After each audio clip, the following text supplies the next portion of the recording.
业务跟创业共同的问题是什么？对，什么问题？找人，没有客户，对不对？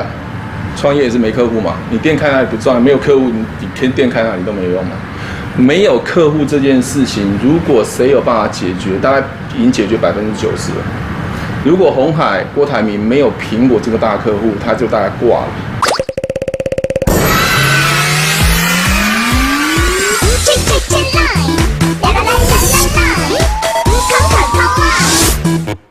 来 now， free free line，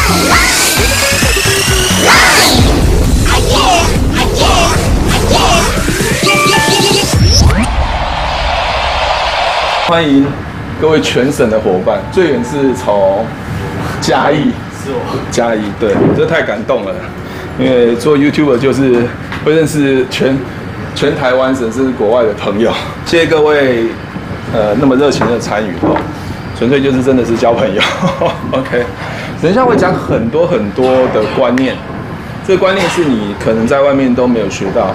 但很多人说用这个网络就是一个工具嘛，这个没什么了不起。可是对，工具没什么了不起，重要是怎么样去使用。好 ，OK， 我这一块的话就是所谓提问式催眠行销，是大部分的业务或是做生意，他们常常就是怎么样，用一般说服的方式，或是找客户很辛苦。那我一直在思考说，为什么我们要去找客户？为什么不能客户找我？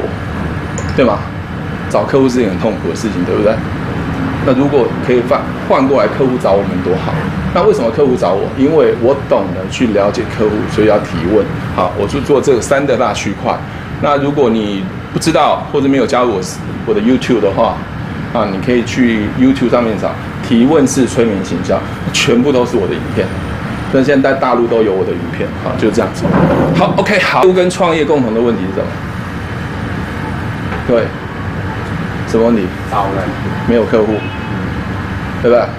创业也是没客户嘛，你店开那里不赚，没有客户，你偏店开那里都没有用嘛。没有客户这件事情，如果谁有办法解决，大概已经解决90%了。如果鸿海郭台铭没有苹果这个大客户，他就大概挂了。所有生意都是一模一样，所以我们现在应该焦点怎么想办法留住客户。留住客户是一个非常重要的问题，而且这客户会变成让你所利用，而不是客户让它变成到处流传。OK， 所以我们如何让网流变成钱流，变成金流，这就是一个很重要的概念。好，所以要跟各位讲，如何解决没有客户这件事情，是一个非常重要的观念。你不管用任何工具，不管用任何手法，不管你怎么开发，就是要让客户流进来。好，这件事情。